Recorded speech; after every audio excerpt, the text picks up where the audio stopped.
Yes అంటే నరేంద్ర మోడీ గారిని బడేబాయ్ అన్నారు, పెద్దన్న అన్నారు. రాష్ట్ర ముఖ్యమంత్రి రేవంత్ రెడ్డి గారు అనేక మార్లు కలిసిర్రు, కేంద్రంతో సఖ్యతగా ఉన్నారు. ఇంత సఖ్యతగా ఉన్నా ఎందుకు నిధులు కేటాయించలేకపోయారు? ఎందుకు మీరు నిధులు తీసుకురాలేకపోయారు? చూడండి, నిధులు ఏంటండి, ఆయనకు అన్నదమ్ములు అనేది వాల్యూ లేదు. ఈయన తుమ్ బడే బాయ్ అన్నాడు, ఈయన చోటా బాయ్ అన్నాడు.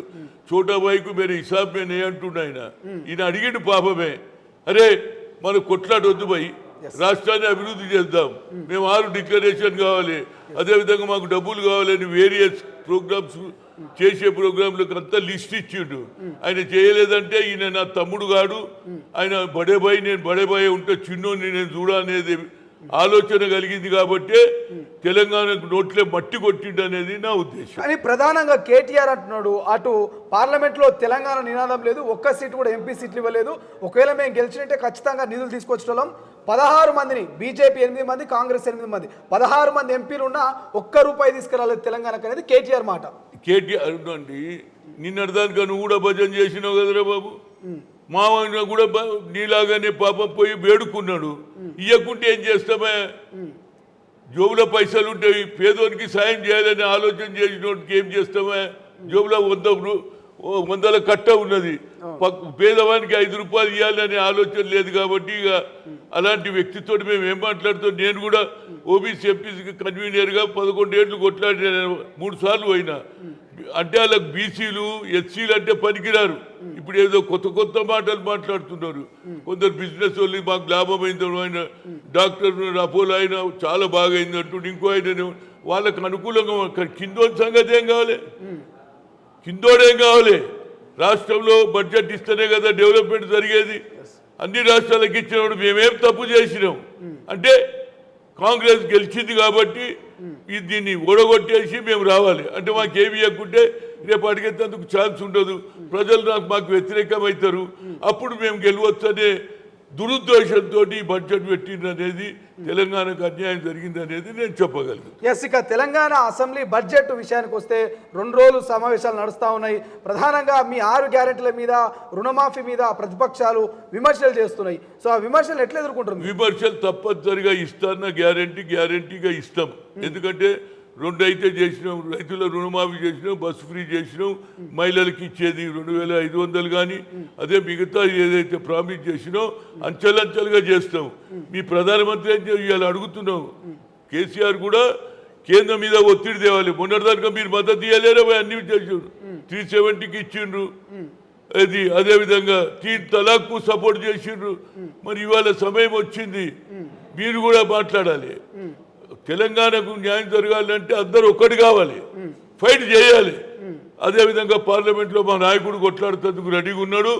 దానికి అందరూ 240 మంది ఎంపీలు పార్లమెంట్లో నిలదీస్తే అప్పుడు ప్రధానమంత్రి ఆలోచనలో పడతాడు, అప్పుడు న్యాయం జరుగుతుంది అనేది నా ఉద్దేశం. ఇవాళ అసెంబ్లీ సమావేశంలో కేటీఆర్ ముఖ్యమంత్రి రేవంత్ రెడ్డి గారిని మీరు పేమెంట్స్ కోటాలో ఈ సీట్ను గెలుచుకున్నారు, ఈ సీటు ముఖ్యమంత్రి సీటు సొంతం చేసుకున్నారు అంటున్నారు. నిజంగా డబ్బులు ఇచ్చి సీట్ను కొనుక్కున్నారా రేవంత్ రెడ్డి గారు? చూడండి, ఇక డిస్పరేట్ ఏదన్నా మాట్లాడతాడు, డిస్పరేట్ ఉన్నోడు నోటికి వచ్చినట్టు తిడతాడు కూడా, అది డిస్పరేట్. ఎందుకంటే ఉన్నోడు ఒక్కొక్కటి జారిపోతుండు కదా, ఆ కోపం మీద మా మీద చూస్తే మీ ఓళ్ళని పట్టుకో, ఎందుకు పోతారా?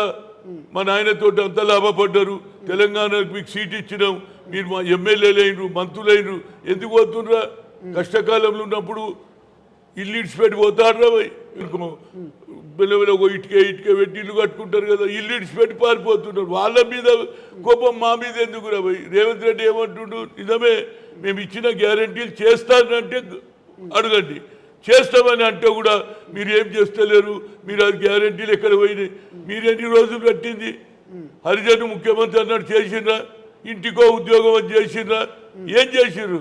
కాళేశ్వరం కట్టిరు, అది కూడా మెట్టిగట్ట ఇట్లా కూలిపోరు. ఎవడే కానీ భూమి చూస్తాడు కదా, కింద నీళ్ళు ఉన్నాయా, రాయి ఉన్నదా, పిల్ల ఉన్నదా, ఎవడైనా కూలిపోతుంది. ఇది కుంగిపోయింది, వా ఇది దేశంలో ఎక్కడ ఇట్లా ఇట్లా ఇట్లా కిందికి పోయింది అంటే అట్లా ఉసుక లేదు, అట్లా కంకర లేదు, కుంగిపోయింది.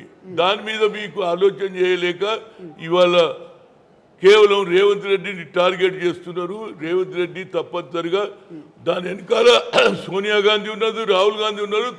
తుక్కుగూడలో ఆమెతోటి అనౌన్స్ చేయించారు కాబట్టి ఆ డిక్లరేషన్ చేసి తీర్థం.